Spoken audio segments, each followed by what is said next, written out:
Hi friends, welcome to Bigg Boss చిచ్చా. This is Rekha Srinivas. ఏమండి, ఇంకొక వారం ఉందండి. ఆ తర్వాత మిమ్మల్ని నేను బిగ్ బాస్ ప్రోగ్రామ్ ద్వారానే మిమ్మల్ని అలరించుతాను. ఏంటి అంటే, నేను బిగ్ బాస్లోకి ఎక్కడికో వచ్చేస్తాను అనుకోకండి.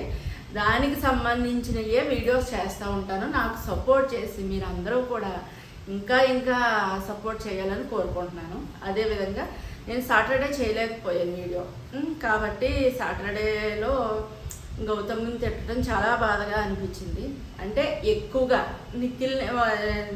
గౌతమ్ని 90% అయితే నిఖిల్ని 10%తో వార్నింగ్లు ఇచ్చి వదిలేసినట్టు అయింది. ఇంకా అనవసరం, ఇంకా ఫైనల్ వారానికి వచ్చేసాం కాబట్టి ఇంకా అవన్నీ చేసినా అనవసరం.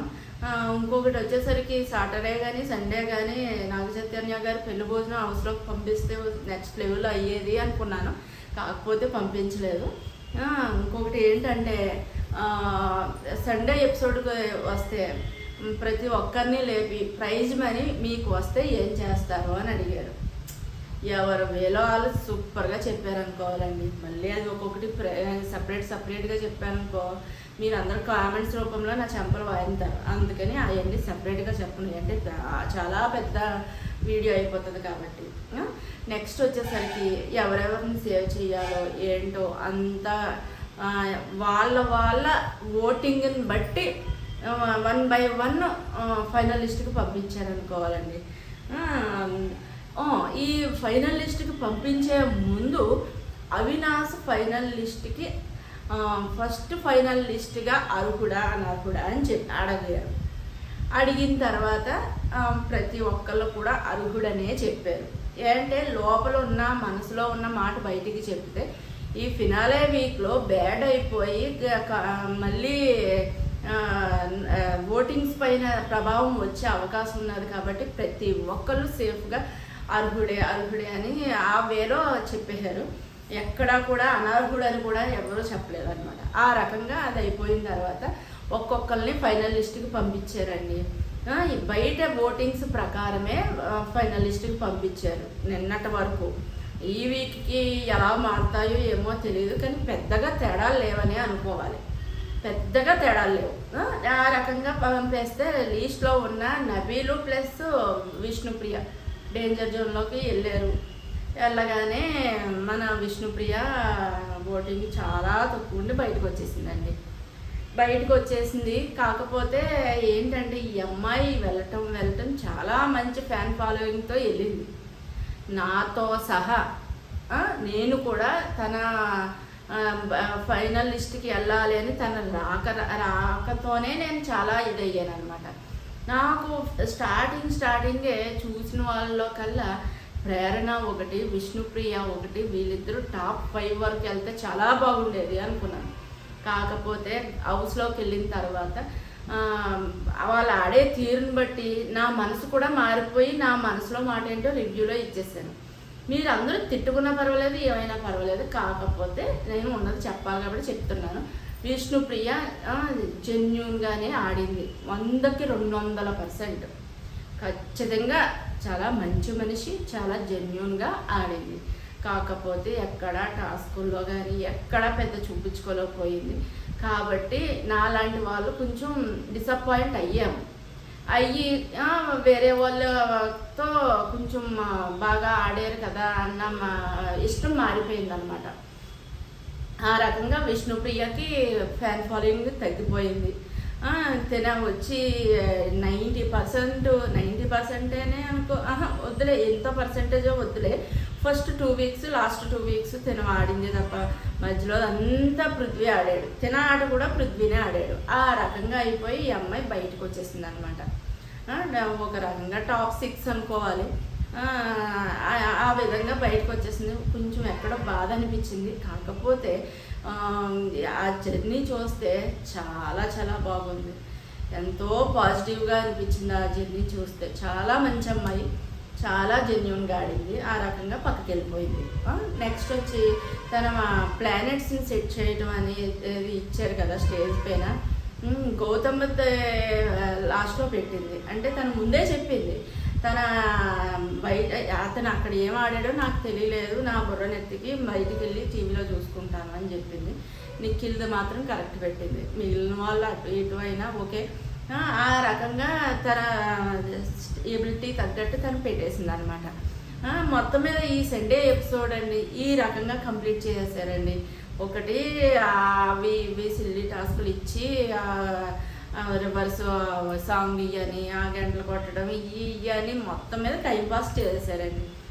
ఎవరు ఫైనల్ లిస్టో చెప్పేశారు. ఆల్మోస్ట్ మనకు తెలిసిందే కాబట్టి అంత పెద్ద కిక్ ఏమీ అనిపించలేదు, కానీ వాళ్ళ డ్యూటీ వాళ్ళు చేశారు. ఆ రకంగా అయిపోయింది ఈ ఎపిసోడ్. మొత్తం మీద చెప్పాలంటే ఇంకొక వారమే ఉందండి. మీకు ఎవరెవరి ఇష్టమో వాళ్ళకి జెన్యూన్గా ఓట్లు వేసుకోండి. అంటే ఇది జెన్యూన్గా ఓట్లు వేసే టైం. మీరు ఎలాగేసినా కానీ నిఖిల్ బయట సెటప్ చేసుకుని వచ్చాడు కాబట్టి నిఖిలే విన్ అయ్యేది కాదని నేను మీ నిఖిల్ ఫ్యాన్స్కి మరీ చెప్తున్నాను. మీ నిఖిల్ ఎక్కడ విన్ అవ్వకూడదని నేను చెప్పట్లేదు. మా మాటలు మేము మాట్లాడుకుంటున్నాము. దయచేసి మమ్మల్ని ట్రోల్ చేయడం మానేయండి. నెక్స్ట్ వచ్చి గౌతమ్ అండి. గౌతమ్ సోలో బాయ్ కిందనే చాలా కష్టపడతా ముందుకెళ్తున్నాడు. వీళ్ళిద్దరికి మధ్యలో చాలా డిఫరెన్స్ ఉంది. నిఖిల్కి గౌతమ్కి ఏమో లాస్ట్ వీక్ దగ్గరికి వచ్చేసరికి ఫినాలే దగ్గరికి వచ్చేసరికి ఎలా మారుతుందో ఏమో తెలియదు. ప్రస్తుతానికైతే వీళ్ళిద్దరి మధ్య 7-8% డిఫరెన్స్లో ఉంది. చాలా వరకు నిఖిల్ విన్ అయ్యే ఛాన్సెస్ ఎక్కువ ఉన్నాయి. థర్డ్ ప్లేస్ వచ్చి ప్రేరణ అండి. ఈ అమ్మాయిలు అందరికన్నా బాగా ఆడిందని అనుకోవాలి. ఓకే, రోహిణి కూడా ఆడింది, కాకపోతే రోహిణి వైల్డ్ కార్డ్ ఎంట్రీ కింద వచ్చి సగం గేమ్ అయ్యాక బాగా ఆడటం మొదలెట్టింది. కానీ ప్రేరణ ముందు నుంచి తన ఎన్ని టాస్కుల్లో విన్ అయ్యింది ఏమో అనేది కాకుండా మొత్తం మీద ప్రతి ఒక్కటి పట్టుదలగా ఆడింది. విన్ అయ్యింది లేనిది తర్వాత మాట. ప్రేరణ ఆడిందండి. తను కూడా తన ఎబిలిటీకి తగ్గట్టు ఉన్నది. ఎప్పుడు తను ఏం చేసిందో దానికి బట్టి మేము రివ్యూ కూడా ఇచ్చాము. నెక్స్ట్ ఫోర్త్ ప్లేస్ వచ్చి నబీల్ అండి.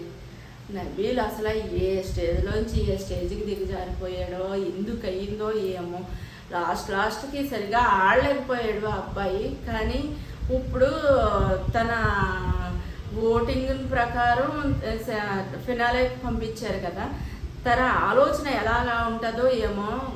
మిక్స్ చేసి టికెట్ ఫినాలే ఇచ్చారా, లేదు అంటే ఓట్ల ప్రకారంగా ఇచ్చుకుంటా వెళ్ళారా అన్న ఆలోచనలో నబీల్ ఉండిపోయి ఉంటాడండి. ఎందుకంటే రేపు పొద్దున్న టాప్ 4 మెంబర్స్కే సూట్ కేసు పట్టుకునే ఛాన్స్ ఇస్తారు.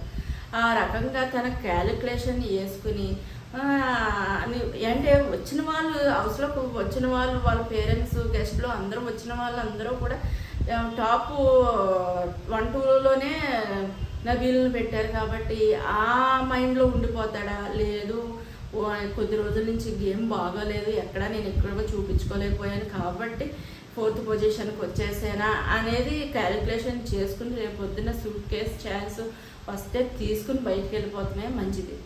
తన ఆలోచన ఎలాగుంటుందో చెప్పలేను. చాలా తెలివైనడు. ఆ రకంగా నబీల్ది ఉంది ఆట. 4th పొజిషన్లో ఉన్నాడు. ఇంకా ఎంత పుంజుకున్నా తన వెళ్తే థర్డ్కి కూడా వెళ్ళడేమో. అంటే ప్రేరణకి నబీల్కి చాలా డిఫరెన్స్ ఉంది. 50% డిఫరెన్స్ ఉందని అనుకోవాలి. ప్రేరణకి 16% ఉంటే నబీల్కి వచ్చి 8% ఉంది. కాబట్టి ప్రేరణను దాటుకుని వెళ్ళే అవకాశం లేదు. ఖచ్చితంగా 4th పొజిషన్లోనే ఉంటాడు నబీల్. నెక్స్ట్ వచ్చి అవినాష్ అండి. అవినాష్ తన తగ్గట్టు తను ఏదో ఆడుకుంటా వెళ్ళాడు. కాకపోతే టాప్ 4ని దాటుకుని ముందుకెళ్ళేంత ఎబిలిటీ ఆ అబ్బాయికి ఓటింగ్లో కనిపించట్లేదు. మరి వారం దగ్గరికి ఫినాలే దగ్గరికి వచ్చేసరికి ఏ రకంగా ఏం మారుతుందో చూసుకుంటా చెప్తూ ఉంటాను. నా ఛానల్ని సబ్స్క్రైబ్ చేసుకోండి, లైక్ చేయండి, షేర్ చేయండి. ఏమన్నా చిన్న తప్పులుంటే క్షమించండి. Bye friends.